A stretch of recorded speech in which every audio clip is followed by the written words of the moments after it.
तो हेलो दोस्तों, आप लोगों का फिर से स्वागत है एक इंपोर्टेंट प्रश्न के साथ। पीछे के वीडियो में हम ये हमारा खंड 6 चल रहा है और इसमें का मैं ये 4 प्रश्न हल करवा दिए हैं और यहाँ से ये लास्ट इसका प्रश्न है 18 नंबर। इसको आइए हल करते हैं, उसके बाद पारी आ जाएगी 8-8 नंबर की। ये फिलहाल सब प्रश्न कितने नंबर के हैं? 5 नंबर के।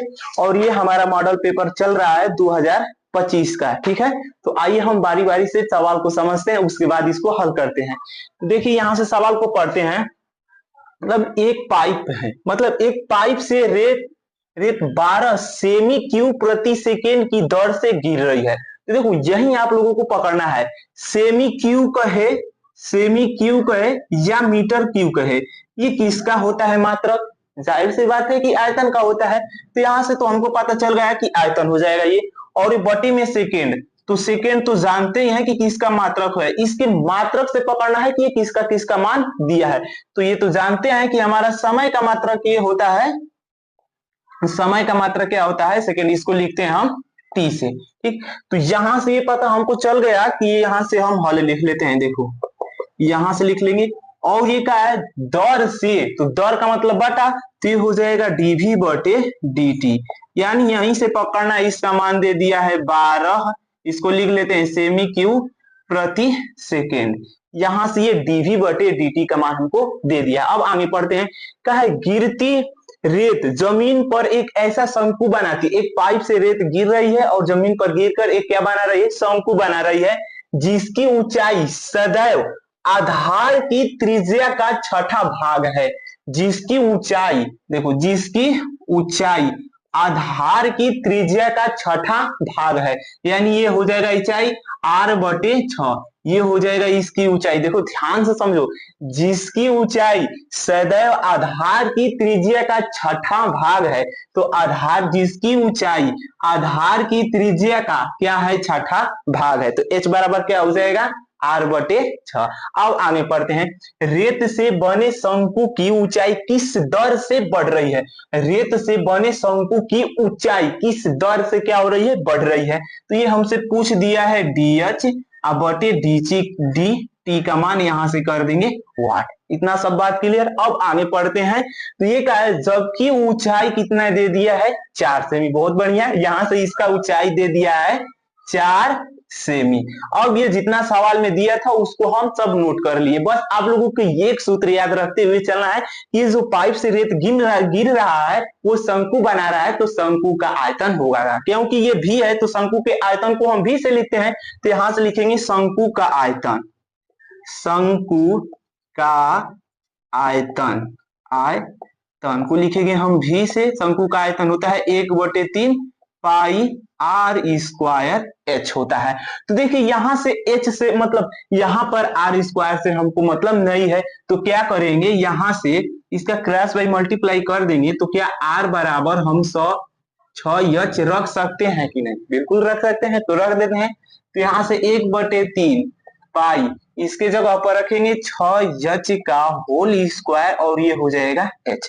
अब इसको हल करते हैं। 1/3 पाई 6 का स्क्वायर करेंगे कितना होगा? 36 होगा। गुणा कर देते हैं 36। और h का स्क्वायर करेंगे तो h स्क्वायर हो जाएगा और ये बाहर h है तो h रहेगा ही। इसको कटा देंगे, 3 एकम 3, 3 से कटाएंगे इसको, 3 एकम 3, 3 दूनी के 6, यानी 12 बार में कटेगा। तो ये हमको देगा वैल्यू 12 पाई h स्क्वायर और h क्या हो जाएगा? h क्यूब हो जाएगा। तो यहां से ये निकल के आ गया v बराबर 12 पाई एच क्यूब। तो क्या करेंगे यहाँ पर? भी मतलब t के रिस्पेक्ट में दोनों तरफ अवकलन कर देंगे। तो ये हो जाएगा dv बटे dt और dv बटे dt का मान यहाँ पे दिया हुआ है। तो यहां से लिखेंगे t के सापेक्ष, t के सापेक्ष, t के सापेक्ष अवकलन करने पर, अवकलन, अवकलन करने पर, अवकलन, अवकलन लिख देते हैं करने पर, ठीक है। यहाँ अपने से हम सिर्फ समझा रहे हैं, तुम लोगों का अपने से लिखने का तरीका अलग होना चाहिए। बस देखिए सवाल सही से लगाने से मतलब नहीं है, बस समझ में आ जाना चाहिए। तो देखिए यहाँ से t के सापेक्ष अवकलन करेंगे तो ये भी है तो क्या हो जाएगा? dv बटे dt। हमको डी एच बटे डी टी की वैल्यू चाहिए, तो ये सब उसके लिए क्या हो जाएगा, 12 पाई सब कांस्टेंट हो जाएंगे, क्या कांस्टेंट हो जाएंगे। तो कांस्टेंट को हम आगे लिख लेते हैं 12 पाई कांस्टेंट, और इसका करेंगे हम यहाँ से डी बटे डी टी, और ये हो जाएगा एच क्यू।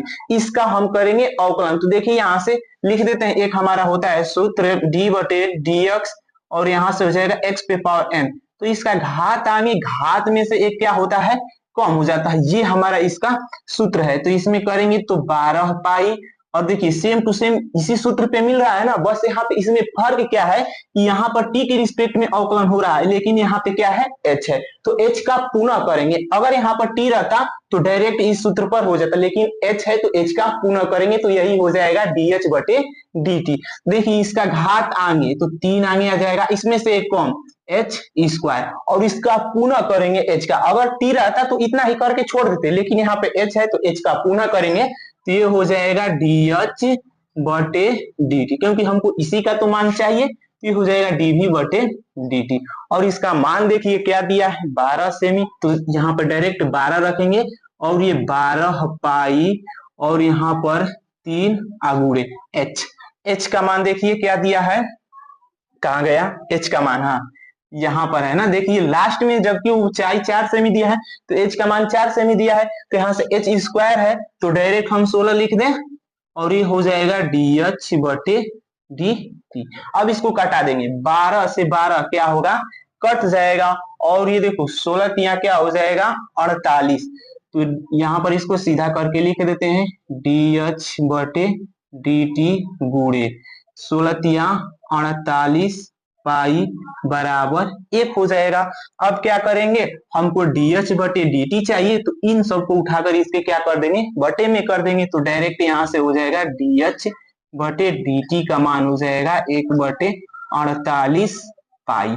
अब इसका मात्रक कैसे लिखना है ये पकड़िए, सब सेमी में दिया है, तो यहाँ से h क्या है, ऊंचाई है, ऊंचाई का मात्रक क्या हो जाएगा, सेमी, तो यहाँ से लिख देंगे सेमी, और ये समय है यानी t समय है, तो समय का मात्रक सेकेंड, तो यहाँ से लिख देंगे सेकेंड। यही हो जाएगा इसका करेक्ट आंसर। तो उम्मीद करते हैं कि आप लोगों को बहुत ही अच्छे तरीके से प्रश्न समझ में आ गए होंगे, तो स्क्रीनशॉट ले लीजिए आप लोग। तो अगर आप लोगों को ये वीडियो पसंद आई हो तो वीडियो को लाइक, चैनल को सब्सक्राइब और अपने दोस्तों के साथ शेयर करना मत भूलेगा। तो मिलते हैं अगले लेक्चर में और 8 नंबर प्रश्न के साथ, तब तक के लिए जय हिंद, जय भारत।